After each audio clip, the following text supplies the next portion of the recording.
Mimi nikafika mahali hapana. Kuna msichana sasa alikuwa Muganda, ananiletea trouser ananiambia, "See Mama Junior now, this man wants to rape me in your house." Nimefika mahali sasa mama yake ndiye sasa anachagua nini? House girl. Na akikuja anamwambia, "Can't you look?" Ananiambia, "Can't you look at this girl? She's very healthy. She looks good. She looks like she's the mother of these children." Mbele yako na ya kijana yake. That's So, to disrespect. nikiuliza kijana ananiambia, "You hear the way your mother is talking to me?" Anasema, "My mother knows. She knows the truth. It's only that I am not able to tell you."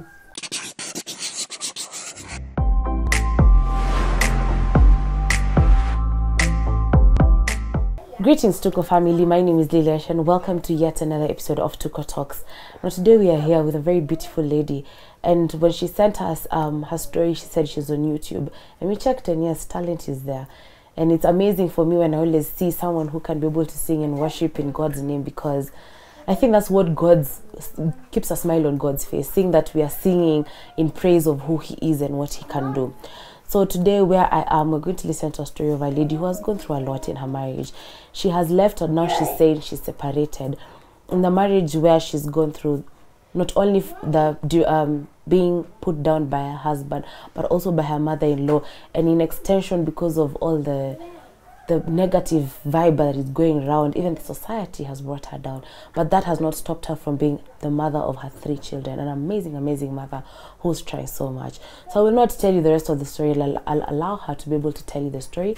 And yeah, at the end of the day, as we always say, let's be of help to our guests in any way, form of therapy, in any way, if it's form of money, monetary. And for her, subscribe to her channel as she'll tell us her name.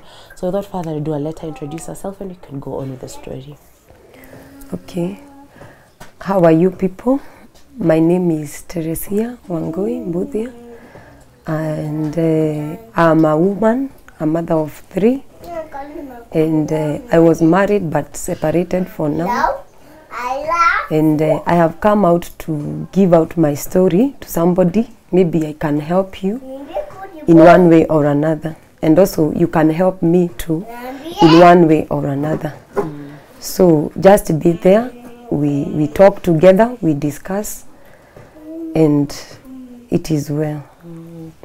So maybe we can just give us a brief history of who Terry is from growing up to the point, just briefly, to the point now where you got married. Okay, me, I grew up in Nyandarua County, and I was brought up by my 2 parents. My mom and dad, and they love me so much, and they gave me a good life, a good education. I cannot say I lacked anything. And come to high school, I went just in a nearby school, and I finished. And that time I could see my leadership qualities coming out. I was a head girl. Oh wow. That time, and I used to lead so much in Christian Union, preaching.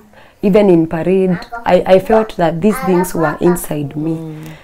And when my father would come to school, the teacher would tell him that your daughter is very good, but she loves singing so much. She loves things to do with God. And my dad would be happy, but tell me, also read. Yeah. So when I finished, I didn't perform very well. I got a C. And I tried to look for a course that I would do with that grade. I went to Mount Kenya University, and that's where I did my IT. I did like a computer engineering, but I can call it IT because we were combined together. Oh, okay. So I did 4 years and I finished, but I didn't graduate, but I finished all the exams because I got a job when I was about to finish. Okay. And so I saw it like when I finish school, I don't want to go back to the rural place. So I decided when I get my certificate, it is well, I can continue working. So I continued working. So by then, I was working in a certain cyber, printing, doing all these things.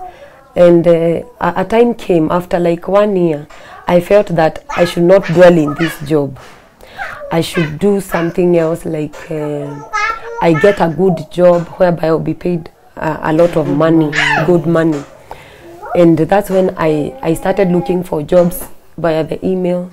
And a certain friend that we were schooling with there in MKU, she connected me to a certain woman who was doing contracts. So that's when nikipata hiyo contract ikakuwa ni ya kwenda kuinstall computers in different schools. And since I did IT, I took the job. And I came, I was getting like 15,000 a month. And I saw it's like so much money for me by then. I was feeling so good. And that's when I relocated from Thika and I came to Ongata Rongai. So we did the job. And then after a period of like 1 year, the job was, the contract ended. So I was forced that I must look for another job. And I started looking for a job just within Rongai, and that's when I got a job with a certain company. It was for producing the lotions, such things. So I was working in their office, and I worked there for like a period of like 3 years. And by then I was fellowshipping in a certain church. I don't want to mention. I was fellowshipping in a certain church, and I loved it, serving God, working, and you loved from even high school. From even high school. So I served very well, and I used to tell myself I would not like to get married when I have not done a wedding. So wedding was my first priority. I loved it so much. I started thinking, now when we are sharing with my friends, we say, now we are supposed to have gotten married. It's time. It's time for us now. So we were like, it's like we are looking for people now who will marry us. But I didn't know you are supposed to wait until this person comes. So to give a story or a brief story on my love story now, I used to have a boyfriend. And back in the days when I was in MKU, and this is a person that we had worked as friends for quite a period of like 3 years. So my mind had registered that this man is the one who would marry me. Your husband. For sure, and he was a very good man. And by then, I don't know, when I relocated to Rongai, this man is like, he got confused. I don't know whether he got another girlfriend or what. But after some time, after like almost 2014, he told me, you know what, there's a certain lady that I have married. But it was not my wish. It's like she got pregnant of me. So the parents forced me to marry. So I was like, now, where do I start? I had kept all my hopes in that man. This was my man. The thing that was making us not to get married is like, the guy used to tell me, why don't we first of all get married and then we do a wedding later? But I could not buy that, because me, I knew I am a church girl. I don't want shame of getting married without a wedding. That was something that was my standard for me, but I didn't know. I don't know whether it's lack of knowledge or what. So the guy, I told him, it's okay if you went on, it's okay. Me, I'll look for another person. God will give me another person, that's how. But I didn't know I was heartbroken. And because I was heartbroken, I was saying deep in fact, I remember there was a certain lady who was my friend, was called Lydia. I used to tell her, this year will not end before I get married. And I will not get married just like that. I will do a wedding. So a time came, we used to go for keshas at night. We used to fellowship. So that day it was a kesha, and I could lead in prayers until morning. Wow. Singing, praying until morning. So that day I was the one who was leading. And there came a man. So this man was he was cooperating so much. When I am leading there, I would see him cooperating, he's okay. And I would feel he has all the qualities that I need as a woman. The ones you had the list. But I didn't have that mind that time. But later on, this man looked out for me after the kesha was over. And he came and asked me for my number. So we started communicating from there. And since I saw him as a born-again man, I said, then this is the man that I was looking. God has heard my prayers. So I didn't know, I had not healed from the previous. And the reason as to why I am getting married very quickly is because I want to feel a certain fulfillment. There's like a gap that you want to fill. Yeah. I feel a vacuum. So it's like unajilipishia. Nasema hiyo uchungu hata mimi nitapata mtu na. So I didn't know, I didn't learn this man very well before I said I want to get married. So, and this man was like, me, I like a wedding. I also like it. Will you go to my dad's? Yes, I'm going to do everything for you. So what else was I waiting for? This is the man. He's the right man. There's a wedding. Yeah, there is a wedding. I will wear a gown. That was my best achievement in life. So I got, we started now. We didn't even stay for long, even courting for long. So the guy told me now we are supposed to start preparing now so that a wedding can happen. How long was this? Hey, it was, we knew each other on January. And by August, everything had happened. The wedding had happened. What? In 6 months? In 6 months. So me, that's how I got married. I used to work in that, the other company now. So this company, they had also set standards that maybe it's very good for you when you get married, you do a wedding. So they would give you very good gifts. And that is what happened to my wedding. And I was very, very good. I was very happy to see that I have been gifted like the other people. But I didn't know. Before you get married, you are supposed to know. You are supposed to have bonded with that person, known the character, understand that person. So me, I knew if you get married, love will come later. It's not a must you be in love. Then there's so much yeah, and then I knew it's like when you get married, when you do a wedding, love comes automatically. But that was not the truth. So when I went, when we finished everything and we entered in the house, so that's the time I started knowing now the true colors of this man. Because this is someone you're living with. You see completely everything. The true colors now. This man was so quarrelsome. Oh no. He would make noise to me. He would intimidate me.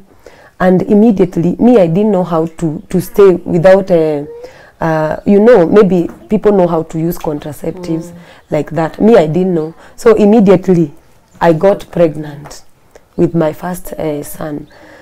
And when I was pregnant, I was passing through a lot. I didn't know how you're supposed to feel. So these changes have come. I feel to vomit. I don't want to hear any hata harufu ya kitunguu nikipika staki. Ninaumwa na kichwa throughout. So this man could not understand that. So alikuwa naenda kazi asubuhi because hiyo feeling ilifanya hadi niache kazi. Oh, it was too because the job was too demanding. My time, physically, so I could not make it with that when I was pregnant. So I started now staying in the house. So the man would go in the morning, so he could not understand what I was feeling. So he would abuse me. He comes at night now. He comes at night. He finds me. I am still sleeping. I have not been able even to cook during the day. So I didn't know when I don't eat, that's when it becomes worse. So it was becoming worse until I cannot wake up on my own. I don't know whether it's blood sugar that was going down. So this man would not even take care and ask me what is wrong. He would come, tell me, you are not mature enough to get married. Now wake up and go and cook for me. I used to feel, I used to cry. I don't know who to tell, because this time round, you got married with a wedding. So you want to show the church, the society, it can work, that you are doing well. You don't want to show your parents that your marriage is not working. So I kept quiet with a lot of pain. I remember there was a time I started praying to God that something should happen, I die. I don't want to kill myself, but something would happen, I just die, because I can't accept the stigma of coming out of a marriage, the family. I didn't know how people would react on me compared with the years that I had that time. How old were you? That time I was 25. So I could not accept the shame now. So I protected that marriage. This man would come and abuse me. I remember there was a time I went to pay a visit to my cousin. She was just staying just near there. And this man came at 6. She didn't find me. He didn't find me when he was coming from work. He called me. He told me, now, just the other day I married you and you have started looking out for men. You don't know that you are pregnant already. I didn't even have any mind of any man. I was just saying hi to my cousin. And this man packed his clothes, like right there. He packed his clothes in his bag and he went. He told me, when you are ready to stay like a woman, I'll come back. Are you serious? I cried. Oh no. But I didn't know who to tell. So we stayed and I was feeling, so he came the following day now. So when we were staying with him, I was feeling like, now, this is too much for me. I was expecting love. I was expecting love from in a marriage. But as per now, I see a lot of danger in my life now. Because this man, you cannot bond with him. He is too cruel. You cannot even come closer to him. So it's like you are staying in fear. So every time you are trying to do whatever is correct, that he should not get angry on you, to avoid the quarrel now. So I grew up with a lot of fear, with a lot of lack of love now. So I'm now looking for my safety, my emotional safety now. So when you get married and there's a wedding, I'm not married yet, but I know there's a best man and a best woman. And I hear these are the people who, when something is going wrong in your marriage, these are the people you confide in. At this point, ndio unasema you're in a space uju utambia nani. Why couldn't you be able to tell your best man and woman? Okay, you see now, if I tried like this, leaking any information about him, he would tell me I am tarnishing his name. And if at all I am not ready to stay with him, I should pack and go. So I was fearing to share, even with the best couples. So, and when we meet with them, he would tell me to act like everything is okay. So he would buy them meat, show them everything is okay. So me, I would pretend. And also remember, I don't want to show people that my marriage is not working. You're afraid of that stigma? Yes, I am afraid of that stigma. I am not even, I don't know what to do.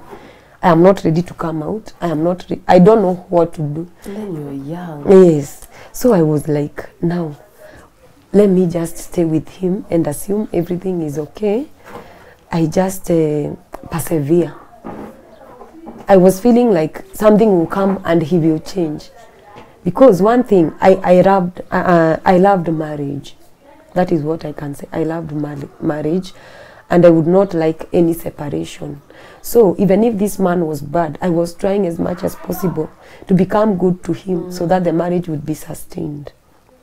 So we stayed when I was pregnant. And when I was about to give birth, the mother-in-law now started coming to our house. She would pay us a visit, and then during the weekend, and then on Monday, she goes back to her place. So I didn't know much about her. I expected her to be like just my mom. So we related very well the first few months. So, but I didn't know her true colors. I came to learn them now later as we continued. Now, it came a time now, I was about to give birth to my son. So I went to Kenyatta Hospital, and that's when I gave birth to my son. It went over and I got my baby. Now this is the time now the mother started coming to my house. So she stayed there. So the mother would see like the son is giving me too much attention that time. And it's like she was not happy about it. Because now when you see the baby has come, you cannot do anything for yourself. And this man could not even employ somebody for you. So the mother is the one who would come and help. But when she was staying there, she would tell me, now, I think you are okay now. You can cook for yourself. So me, I was like, now, what do I do with this woman? And she would, when I talk even with the phone, with anybody, she would come and tell the husband now.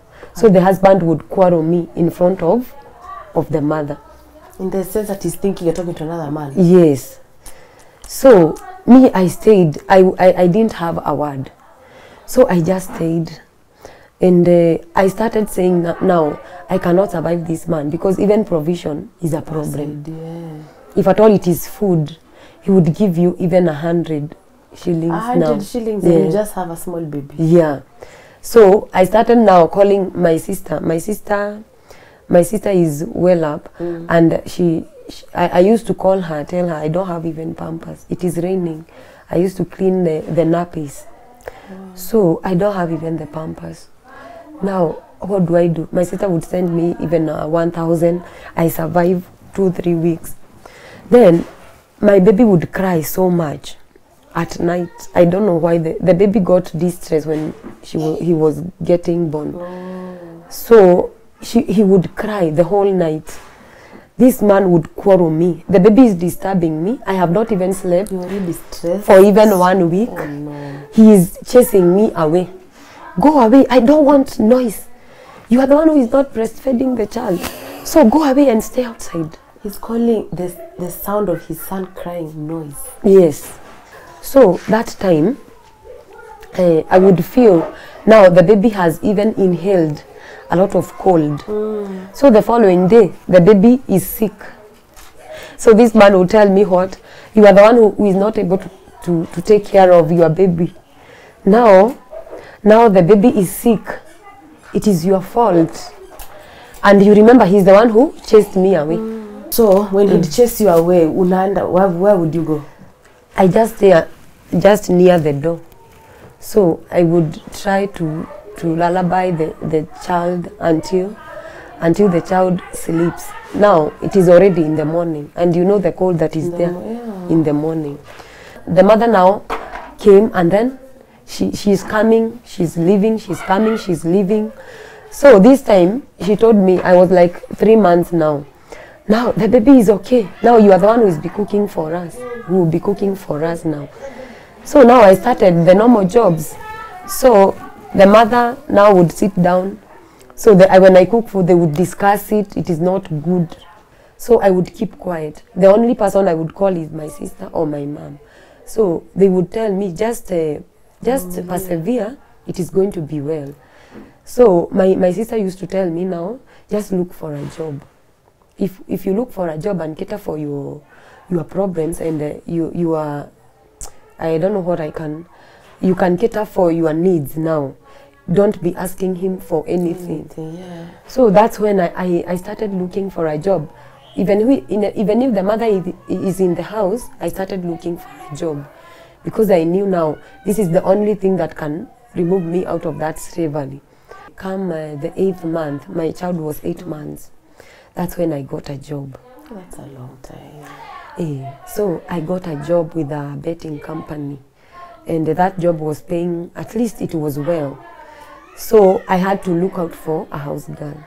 So my mom looked for a house girl at home, and then the house girl came to our house. I used to come out from the house in the morning at 8, and then I would come back at 9 at night. That's a long time in the office. In the office.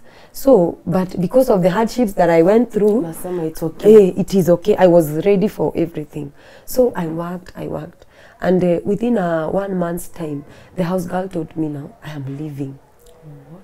And this man would accuse this house girl so many mistakes that I didn't know. This girl, I used to know her because she's more from my rural place. Yeah, because mom is on home daughter, yeah. But this man would say so many things against this girl. Sometimes I used to believe But sometimes I just ask the girl, where is the problem? But the girl would not say anything. So that time, one day, I just wanted to know where the problem is. So I came from work during the day. I was given a permission to go. And that time, I met the girl crying, but she could not tell me what is the problem. But she told me, come end month, I don't want this job. Just pay me, I go home. And so the girl went, and I looked for another house girl. That time, we relocated to another house because I saw like that house was too small. So we went to a 2-bedroom house. So that now the house girl would be sleeping with the baby, and then you have your own room. Yeah. So that's when we relocated. We just went to another house. And that time, now I was looking for a house girl, and before 1 month, the house girl leaves. Before 1 month, the house girl leaves. Because I didn't know the quarreling that I was going through in the house. It is still the same quarrel that this girl is passing through with this man. During the day, this man would not come out of the house in the morning. So he would come out at 11, 12. So me, I would wake up and go to work early in the morning. But I used to challenge him. I tell him now, you should not be staying in the house when I am not there. Just look for something to do and leave the house early. But this man would not accept. He had a job? He had a job, but he was not busy. Oh, okay. Me, that time, I started looking out. Where could be the problem? Where could be the problem? Because every time I employ a house girl, they are not staying. And me, I am trying to give them as much peace as possible. As much peace as possible.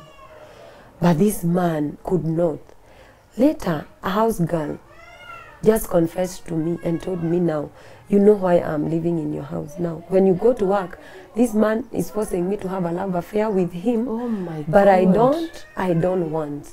Wait, and at this time, Teddy was the mother-in-law. She already left? She comes and leaves. She stays for 3 days, she leaves. But she would come, even when I have brought a house girl, she would come and say, this one is not good. Anaweka fitina, msichana anaenda.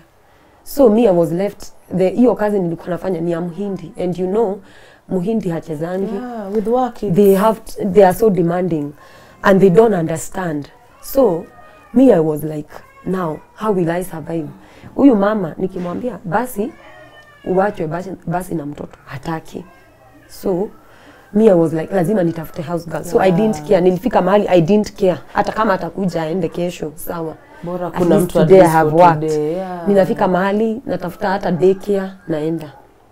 Napeleka mtoto hata daycare, saa yenye sina house girl. So, kuna time ingine ilikuwa inafika. Now, this woman would look for a house girl. Anasema, me, I'm the one who doesn't know the good house girls. So, ananitafutia. And then anakuja ananiangalia hivi ananiambia, now you don't, sasa ataniambia kwa Kikuyu, ananiambia, you don't look like you are the mother of these children. Now, by then, nilikuwa nimefika mahali, hata nimepata my second born now, my daughter. Because I knew now, hata nikikosa kupata watoto, time is still running. You still would like to have your children. Yeah. In fact, nilifika mahali nikajiambia, let me give birth. If marriage doesn't work, I'll bring up my children. Then I will not get married again. That's what I used to tell my heart. So that time, nimefika mahali sasa mama yake ndiye sasa anachagua nini house girl. Na akikuja anamwambia, can't you look at this girl? She's very healthy. She looks good. She looks like she's the mother of these children. Mbele yako na ya kijana yake. So, nikiuliza kijana ananiambia, you hear the way your mother is talking to me? Anasema, my mother knows. She knows the truth. It's only that I am not able to tell you. Hivyo. So, hiyo kitu ilikuwa inanifinya, nasikia kama sijui nihame ama nifanye nini. That's painful. Na ilikuwa sasa imefika mahali, he does not provide. Anasema, even me, I am working. Na hata ile provision yenye alikuwa na provide before I was working, ilikuwa too hectic. Ni ile tu unajifinya tu. So, ikafika mahali, huyu mtu amekataa kulipa nyumba, ananiitisha pesa. So, mwisho wa mwezi alikuwa ananipigia simu, nitumie pesa ya nyumba kwa simu. because hizo nyumba zilikuwa zinalipishwa na relative. Hangetaka ule relative ajue mimi ndio nalipa so he would tell me send me the money, so namtumia hiyo pesa kwa simu. Aya, and then bado anachukia hii kazi yangu, anasema kwanza I am not supposed to be working in a betting company, sijui it is evil, sijui what, tukaa hizo. As compared to everything that you're going through, this is Aya, alafu ikafika mahali sasa, unajua house girl ni wewe unalipa, rent ni wewe unalipa. Aya, alafu food ni wewe unaenda, mimi nilikuwa naenda kwa wholesale shop na nafanya shopping ya kila kitu. And na utu necessities kwa kila siku, I am still the one who is providing. So ilikuwa inafika mahali bado natumia fare, juu saa zingine naenda kazi mbali. So unapata at end month pesa yako imeisha and you have been left with nothing. So hata inabidi ukope pesa ya fare ndio uweze kusurvive your month, end month tena ifike. Hivyo. So I survived. So ilikuwa inafika mahali our house girls, kuna sasa wenye walikuwa nakuja wananiambia mimi nimeshindwa na huyo bwana yako, anataka nilale naye but me I don't want. So ilifika mahali ule msichana wa kwanza mwenye nilikuwa nimetoa nyumbani, nikaenda nyumbani a certain December. Na zile story nilienda sasa nikapata huko, nikapata anasema ati the way ati nilijifanya nimefanya wedding but that man is so immoral. Na huyo ndiye alifanya ashindwe kufanya kazi kwangu because he was looking for a love affair with her. Lakini ule msichana akakata. So mimi nashangaa. I am doing everything. I am trying to be so good to this man, but he's still looking outside. Na bado mimi hanipei heshima kama mwanamke kwa nyumba yake. He would abuse me in front of these house girls. So baadaye ndio nilikuja kulearn kumbe kuna wenye walikuwa wanakuja, wenye wamekaa is like walikuwa wanashakubali. They have already agreed to have a love affair with him. So that's why this man is abusing me in front of them. To give them power and show them that I am nobody. So there's nothing I can do to them. Because I was busy, I didn't have time to concentrate with them. So I was working day and night. Sasa ilifika mahali siwezi weka house girl sasa. Ule mwenye nimeleta akikataa mambo zake atamfukuza. I remember there was a certain lady nilikuwa nimeleta, sasa hiyo nimegive birth. Nimemleta kwa nyumba sasa anisaidie. And you remember when I was working, huyu mtu hata hakuna kitu yake mimi natumia. House girl ni mimi. Sasa nilikuwa namuuliza surely unakuta house girl kitchen unaenda kumuuliza nini? Kuna siku anapata house girl ako kitchen, anachukua thermos yenye iko na chai anagongesha. Just because this house girl has refused to have a love affair with him.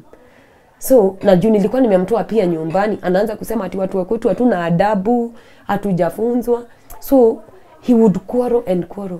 So mimi nikafika mahali ule msichana akaniambia, even if I love you so much, you are from my place, I won't help you anymore. So ilikuwa inabidi niko maternity leave ya 3 months. So the 2 months nitajifanyia kazi. Juu siwezi kaa na msichana, nikimleta bado atamfukuza. Ata look out for an opportunity. So I remember sasa ilikuja ikafika mahali tukasumbuana sana. Na bado miaka inaendelea kusonga. So this mother-in-law sasa alifika mahali ananitusi ile ya hadharani. Anasema ati mimi nimetoka kwa familia ziko na pesa, sijafunzwa adabu. Ikafika mahali sasa wamenidharau wote wawili sasa na kijana yake. Na ilifika mahali sasa contract ya kazi yangu ikaisha. Sasa Matiang'i alikuwa anafunga betting companies. It was one of the companies that were affected. Ikafungwa. Na nikaachwa sasa niko jobless. So these people would abuse me. Tell me now. Hiyo pesa ulikuwa unaringa nayo imeisha. Utakaa kwa nyumba kama wanawake wengine. Ule watoto. So that was.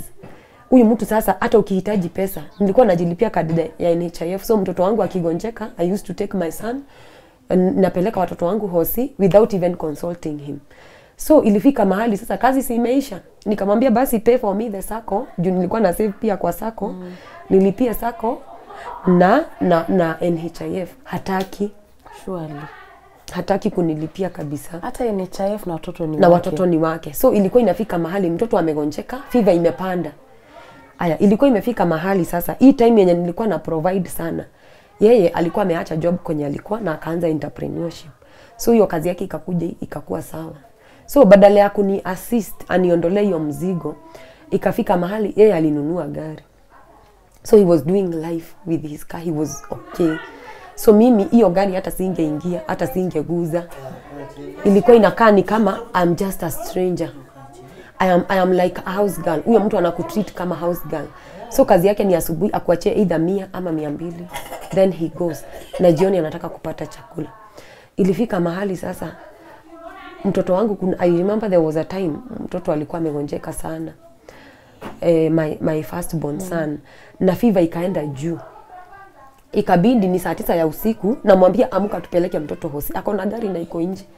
Ninamwambia amka, ananiambia ni kujifanya najifanya. Sasa hiyo mtoto ana puke all over. Oh my god. Do you know, nilisikia hasira imenipanda. Nilibeba mtoto wangu kwa mgongo hivi. Across the road kulikuwa na private hospital. Nilikimbia. Nikakimbia niingize mtoto tu hosi. Niliambia tu soja wa gate tu an escort. Nikaenda nikavuka barabara nikapeleka mtoto hosi. Mtoto akashughulikiwa mbio mbio. Then the fever was 40. So the child was conversing. Yeah. So this man could not see this seriousness. So na hii kunitusi yenye ananitusi kila saa, haoni maana yangu. So mi nikafika mahali I was fed up.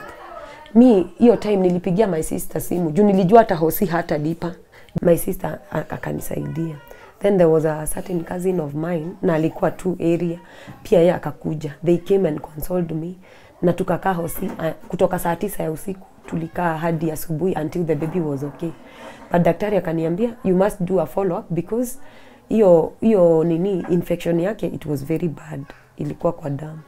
So tukaongea na my sister. So this man, imagine he wanted me to go all through this na nisiambie mtu. Honestly. So I should cover him up. So hiyo time tukiwa tu hapo nje, huyu mtu sasa alitoka kwa nyumba akakuja kwa hosi juu aliona sasa tumekaa. So unaona alikataa kunipeleka saa yenye nilikuwa kwa shida. So amekuja hosi. Na vile amekuja hataki hata kuface daktari. So anataka mimi nitoke na nisiambie mtu what he did. So a lot. Akasema juu sasa alikuwa anajua hiyo kazini yangu, akasema nimemwaibisha.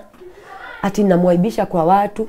Sasa ninashindwa, kama utaki kuaibishwa, cooperate then. Do the right thing. You have money but you don't want to spend with your child.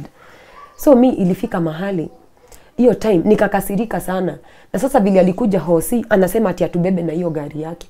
But the thing I know, amekasirika na ndani. Sasa nikiingia kwa gari ananifanyia hivi, sasa anataka kunichapa.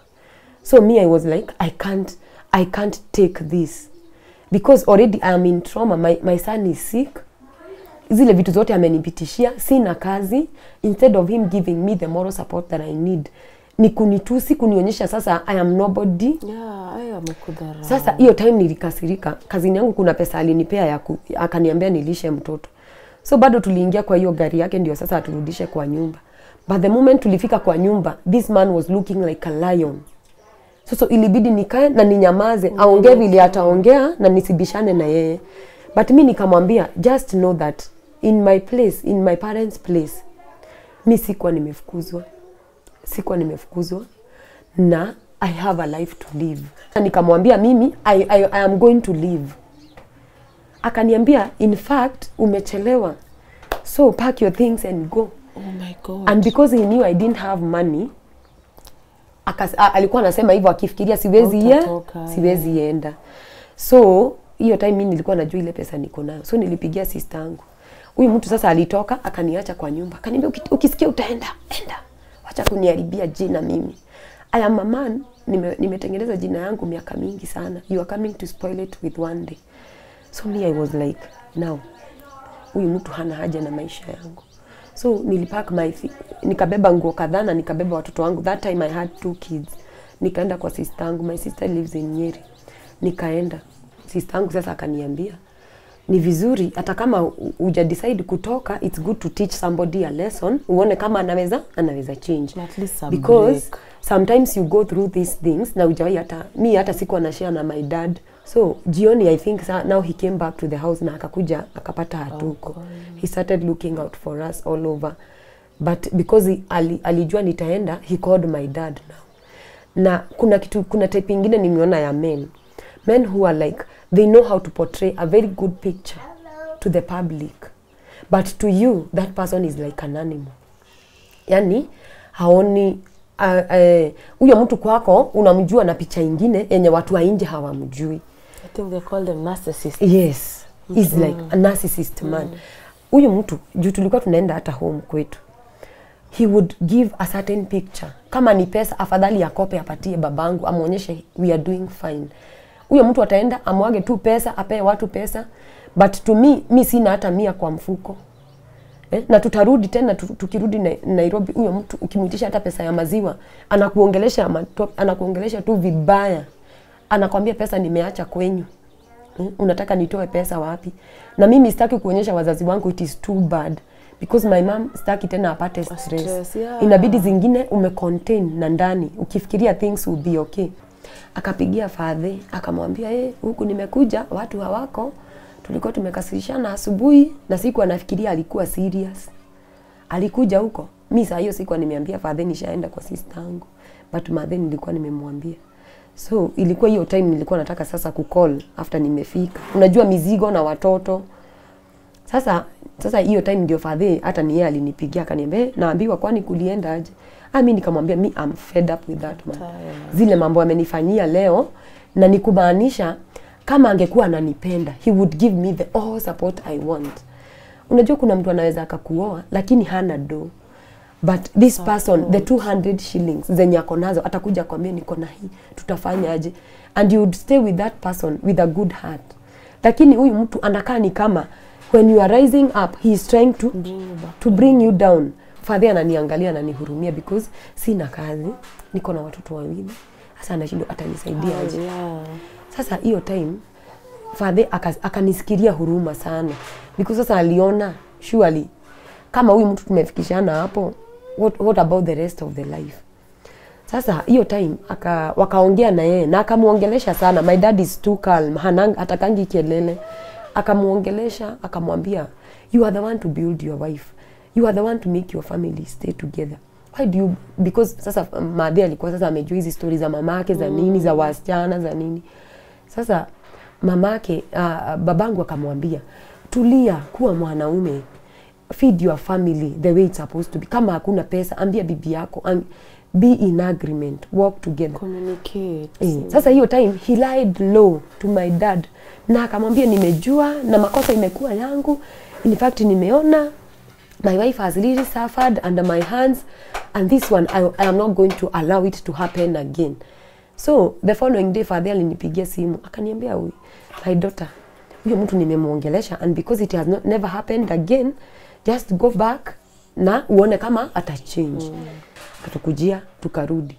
So akirudi akakuwa mzuri na akaambia babangu hata ataniajiria house girl, sitakuwa nafanya kazi za nyumba.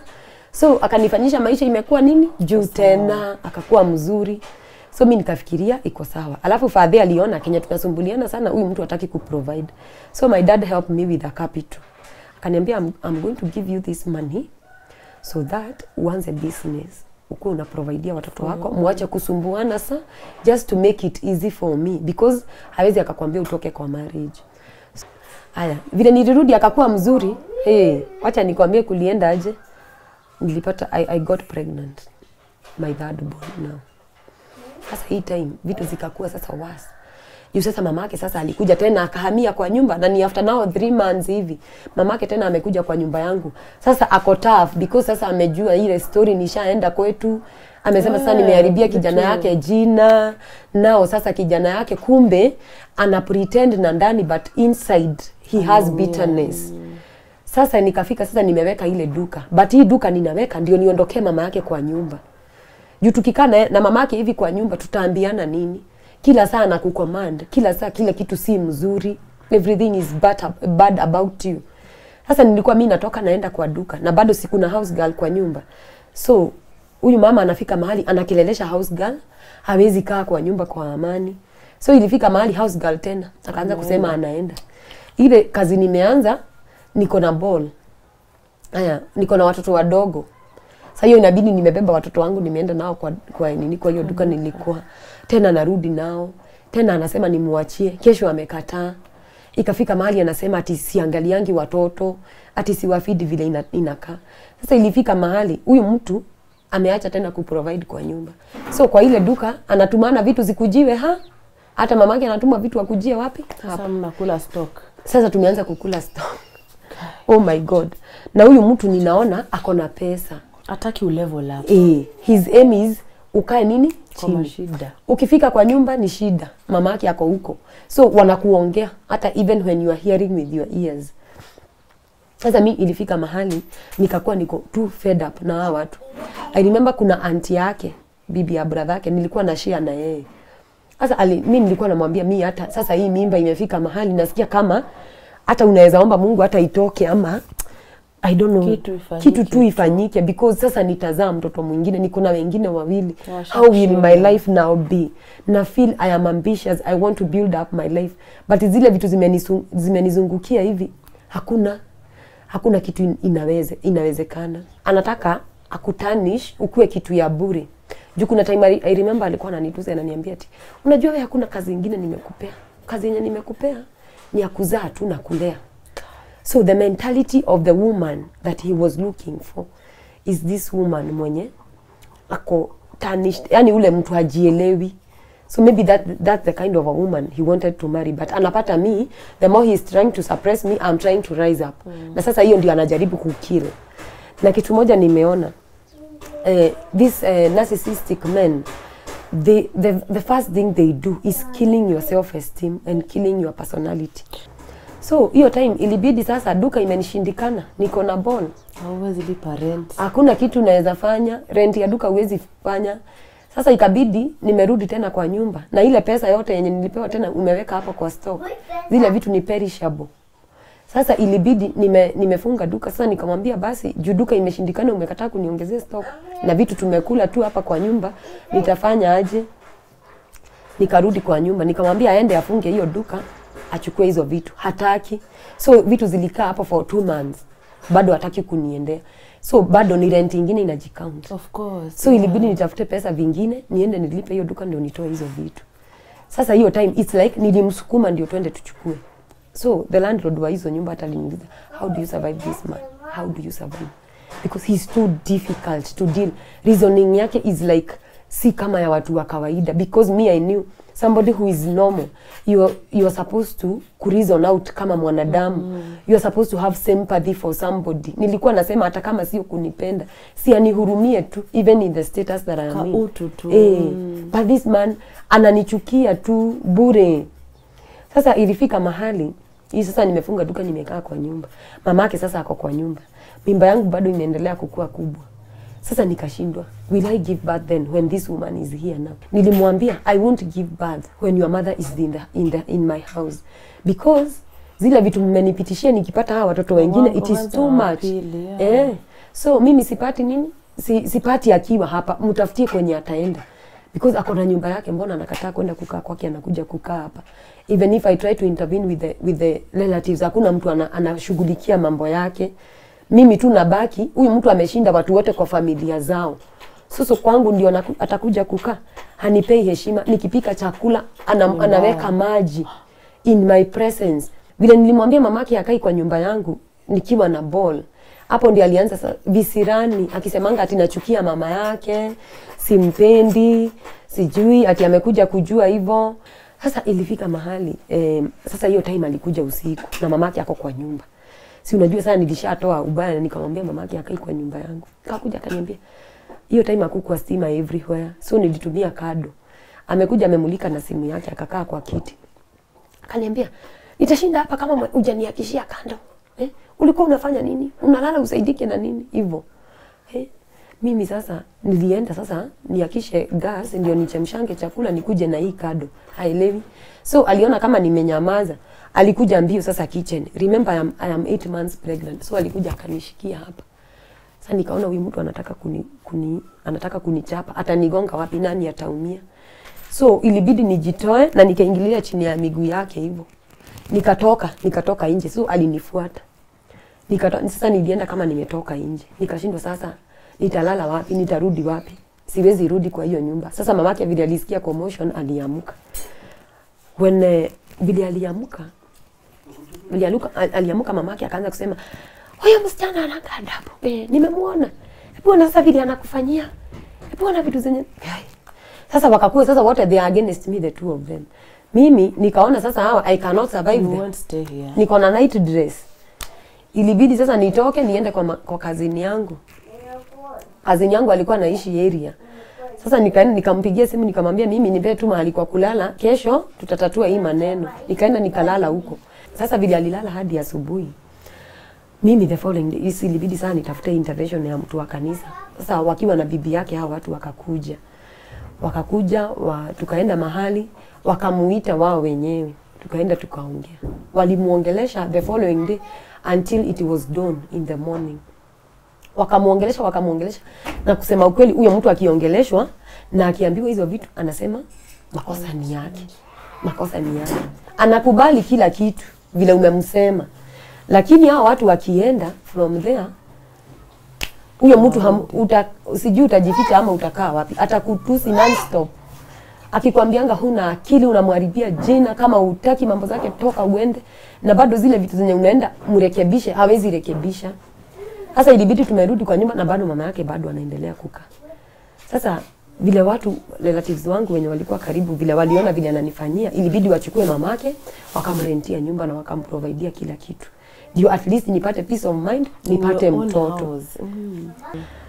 Sasa vile nilipata huyo mtoto sasa sasa nikarudi kwa nyumba.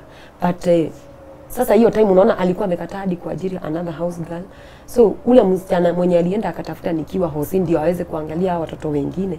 So nilikuja tena nikiwa kwa nyumba nikiwa bado msick, nikapata bado he still have a love affair with that lady.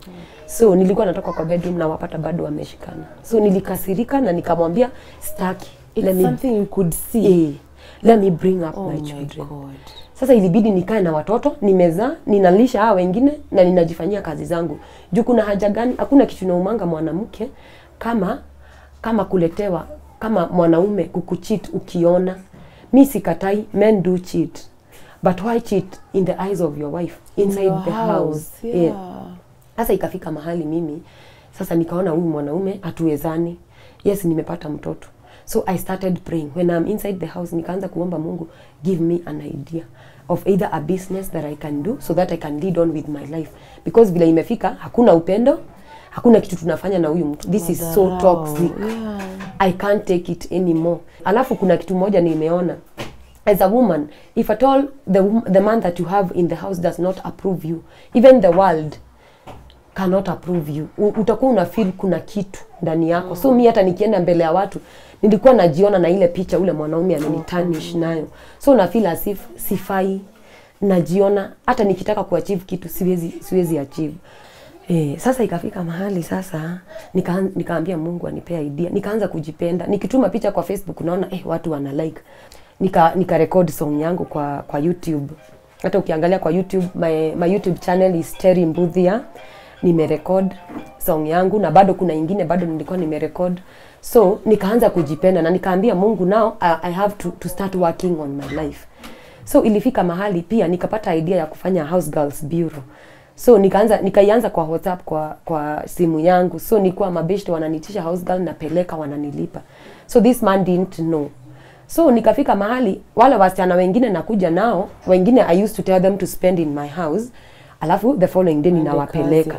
But according to the maturity of a man that a man should have, unapata huyu mwanaume bado anasika fair na hao wasichana, kuna wengine hata anajaribu hata kurip. Mimi nikafika mahali hapana. Kuna msichana sasa alikuwa Muganda, ananiletea trouser ananiambia, "See Mama Junior now, this man wants to rape me in your house." Sasa alafu pia alikuwa amezoea ananitusi mbele sasa ya watoto wangu wameshakuwa wakubwa sasa wanaelewa kila kitu. So he used to abuse me, anaonyesha watoto mimi si mzuri. Yani inafika mahali nao nikaona hata even if I bring up my children under the hands of this man, watoto watagrow kama hawajanipea heshima kama mama. Wataishi wakinichukia na itafika mahali maybe atakuwa na pesa labda kuniliko and these children will move away from you. So mimi nikafika mahali nikaona no matter how much I try, it is not working. This is toxic. No matter how much I try to achieve anything in my life, sitawai. So vile nilikuwa napata tu pesa to house girls, ninaweka. Huyu mtu nilikuwa namwambia, mimi naona penye imefika, una haja na mimi tena. Ananiambia ni ukweli, Triza, pack your things and go. Hauna adabu. alikuwa ananiita majina zingine mbaya mbaya, siwezi taja hapa juu ya media. Aya, ananiita majina mbaya mbaya, ananiambia sikuangi na haja na wewe, wewe ndio unajipendekezanga kwangu. Umeniharibia jina kwa watu, ukienda kuseek help. Unatafutia nini kukaa na mimi? Me, I'm fed up with you. Enda kwenyu, ukae na wazazi wako, ufunzwe adabu. Ukipata adabu nitafikiria kama nitakukujia ama sitaku that way. Sasa nikashindwa, surely do I know my worth? Do I have to stay with somebody who doesn't know the worth of somebody? Mi najua my family loves me so much. I know my personality, I know myself. Mbona ukae na mtu mwenye hakutaki na mtu mwenye anakudharau? Mamake pia alirudi tena kwa nyumba yangu. Bado sasa wananitusi, na sasa huyo mama hakuwa ananitusi hapa, ananitusi hadi na huku kwa maduka. Ananitusi, wananikosesha tu amani. Nikichelewa tu kidogo hivi wananifungia nje. Hata nilikuwa naita my son akuja anifungulie nyumba. When I didn't have my son alikuwa amefika mahali amepata psychological torture. Akienda shule mtu alikuwa anajua kuandika jina yake, anaandika ikiwa reverse. Oh my God. Na huyu babake badala ya aone mtoto ako na psychological problem, anaanza kusema ati ni mjinga kama mimi. That way. But nilifika mahali nikauliza, the church is very good. Na church haiwezi taka muachane na mtu. But will you die in the hands of the wrong man? In the name of church. In the name of church, in the name of society, ati utaki jina yako iharibike. So mimi nilifika mahali nikaona, this is my life. If you die today, no one will care. Watu watakuja walie siku moja and then you are forgotten.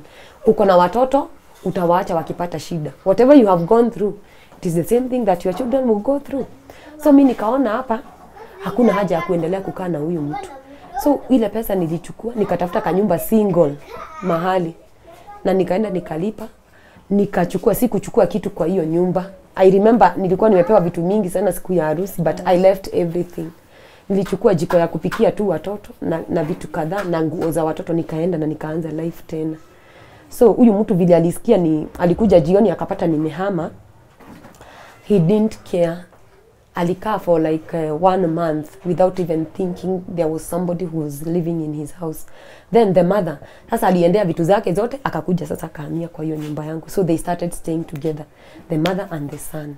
So nikajua kumbe I'm the one who was spoiling. I'm the one who was nilikuwa najipendekeza kwa watu wenye hawakuwa na haja na mimi. So na nikaendelea na life. So huyu mtu vile alikuwa anafikiria nitapata shida because he knew I am not working, I have nothing. So akafika mahali sasa vile aliona nimeenda kabisa, alienda kwa wazazi wangu. Akaenda sasa vitu zenye alienda kusema, alienda kuambia babangu accusing me that nimepata mwanaume ni yeye ameniweka.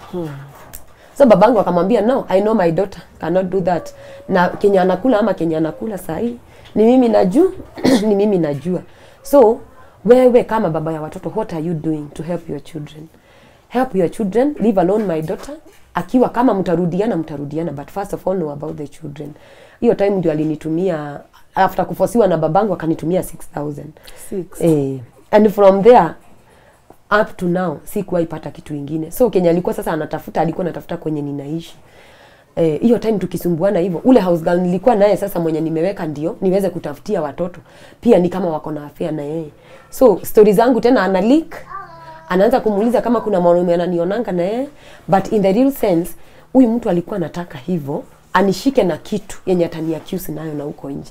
Alikuwa anaenda mahali napata amejificha, amepaka gari mahali amejificha ndio aone kama kuna mwanaume ataniona naye, but hakuwahi pata. So huyu pastor alikuja akaniambia, because I see you have a talent, I want you to come to my church, be leading in worship, be training the vocals and the praise team, and I'll be chipping in every month. So huyo pastor akanibariki. Huyo pastor akanibariki, and from here anakuanga akinipea a certain token every month together with his wife Wilhelmina. I really treasure them so much. Up to now they support me with at least an amount whereby ninawezanga kulipa nyumba na maisha yangu inasimama. Na bado pia nikifanya hiyo kazi ya house girls bado ninaendelea kufanya. Then nilikuwa pia na venture kufungua another company niongeze, because I know the future of my kids needs a lot of a lot of income, so najaribu tu kujiinua kivyangu. And hii time sasa imekuwa sasa ngumu sana with the economy that we have right now. Very hard. Kazi zimeenda chini, maybe the amount you are getting is not even enough. But I am still serving God. I am still hopeful. Eventually. So that is my aim now. I'm trying to push on with my company. It's called Turtle Oak. Nijaribu kuinua zaidi. Aya, na pia I venture into music, and still bado I continue serving God. Na kuna kitu ninataka kuambia the young girls. If at all you want to get married, take care. Know the person that you are getting married to. Mi sahi hata na advocate watu wafanye come we stay. Kama mtafanya wedding, fanyeni baadaye, ile ya kueruhia basi ni sawa. But hii kusema ati your target is getting married na uingie kwa nyumba na sasa unafikiria ati upendo utaipata huko, hutawaipata. You are supposed to get the right man before getting that before getting to that marriage. Another thing, kuna hii, there is a certain generation maybe of men sijui kama ni kureziwa vibaya ama ni nini, because mi najua a woman, you would like so much for your marriage to work. To work, of course. Me, I tried so much. Nilikuwa najitoa hadi pesa yangu, kila kitu. I tried to be very good to this man, lakini bado I was not good enough to him. Na even up to now, vile niko nje na niko na watoto wake watatu, this man doesn't care about me. Huyo mtu hata kuna siku nyingine alikuja akanipata na watoto wangu nikienda kwa kanisa. And hiyo kitu juzi, na ni juzi tu, hiyo kitu imeniuma sana, because he cannot see anything good in my children. In fact, aliwatusi na akawaongelea mambo mabaya sana. And if at all umeona watoto wako wako na shida, what are you doing, you as a father? Yeah. Wewe ndio unaenda kuongea huko nje badala ya kuwasaidia. So mi nasema hivi, men, if at all a marriage has to work, it has to be the two of you. It is a two-way traffic. Wewe ufanye saidi yako na mimi nifanye saidi yangu. Do not suffer under the hands of the wrong man in your life. You deserve to be loved. You deserve to live a good life. You deserve to achieve your future in the best way. Lakini sasa ukiendelea kukaa kwa huyo mtu ukifikiria ati huyo mtu atachange, hata why change, utaenda up lead a bad life, utaenda up kuonjeka. Kama ni watoto wanazuia utoke, utapata these children will grow, they will leave you, and you'll be left with the wrong man. Ukiachwa na huyo mwanaume mbaya ama mwanamke mbaya, because not only women who are passing through bad men, there are even men who are passing through the wrong women. Unapata watoto watagrow, wataondoka. Uzeeni mwako utabaki na ule mtu. Utafikisha 50 years surely. Will you ever get married again? That one I'm yet to know, but me, if at all I get a good person, somebody who will love me and treasure me, I know my children will grow and move away. Then, right now, in the Kenyan law, I cannot say I'm getting married again, because I'm already nimefungwa. No, I'm saying like once mmalizane na wewe mfanye divorce, are you in the process of getting a divorce? Me, I would get married very well. And are you in the process of getting a divorce? No, I have not started. Okay. Because I know one thing, this man would not like to see me doing well. He would not like to see me getting married to another man and getting the right love. So hata ukimpelekea divorce papers, I don't know whether he can accept to sign them. I don't know. So maybe hiki tu sijafikiria, but later I'll think about it. Also, you know, for peace of your mind, and for you, like you're saying, legally for you to be able to move on. Because as the way we've talked throughout the whole interview, you are a lover. Ni wewe unapenda. Hata unaona unadhulumiwa, mama in law anakufanyia hivi, but you're saying, you know what, maybe there's just that slightness. He might be nice, he might love me. And for you, despite even what you've gone through, ujasema, I'm going to let go of these children. They've not, you know, ija kutoka. That means you still have the heart to love. Because, you know, there are people who look at their children and they say, this is a product of a man who hated me. So, unajipata pia, you're not loving your children. But I applaud you and appreciate you for still loving your children. Still taking care of them. Still kungangana. It's not easy. You know, place hata umefika, it's not easy where you know I'm alone. Being a single mother is not easy. I have had so many stories. They say it's not easy. From a place where ulikuwa unajiweza na sai completely, you're in a place you have nothing. Nothing. but I'm happy and I'm glad that you still have the smile. Yeah. And I will tell you, you're very beautiful. Oh, thank you. Let them go. Yeah. Those are not your portion. And I'm glad you're also with God. I always say, sometimes it may be difficult kubaki in a space, because you believe when you're with God, everything is supposed to be okay. But things are going, of course, sometimes they're going south, but I still appreciate that you're still with God. Yeah. And that also God appreciates, because he says, this is my child. Through, for better, for worse, this is my child. Yeah. So the grace is there. The light is there. Let's keep going. Yeah. Let's keep fighting. The company, in God's name, it will expand. Yes. And everything that you pray for, your music career, because you're singing and praising God, then that will be able to grow. Yeah. And I'm proud of you. I'm proud of you for being a mother of 3. Thank Proud of you for everything. And I'm so glad you reached out, because this is a story I think so many people need to know. Yeah, true. So thank you very much. And yeah, I pray everything will be okay. Before I conclude completely, you will just give us, if someone needs to get in touch with you, how they'll get in touch with you. Okay. Yeah, you can just look at that camera, tell people how they can get in touch with you and your YouTube channel, the name, so that people can subscribe. Yeah. I have a YouTube channel. It is Terry Mbuthia.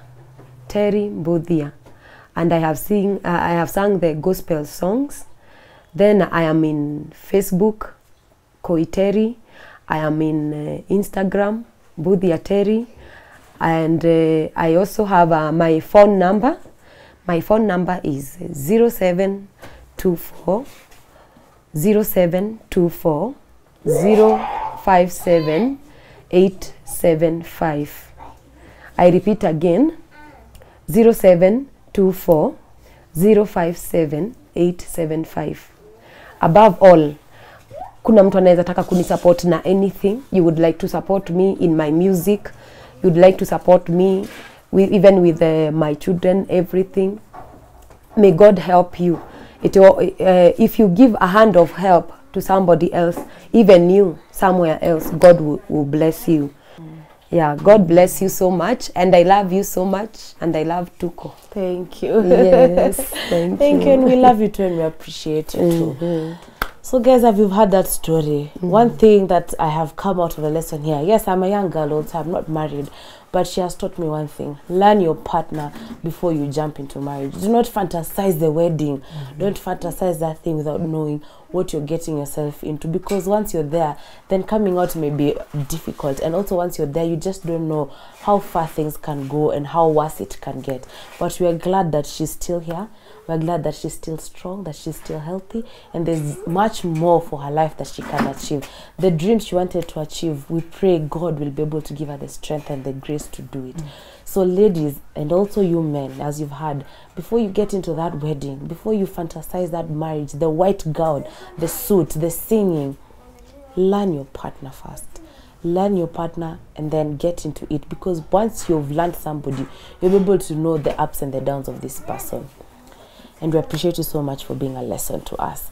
So thank you very much, my Tuko family, for being with us throughout this whole episode of Tuko Talks. And until next time, please do enjoy the rest of your time. And do remember to subscribe on our YouTube channel. And if you do have stories that you want us to share with you, kindly do send us on our email addresses that have been provided.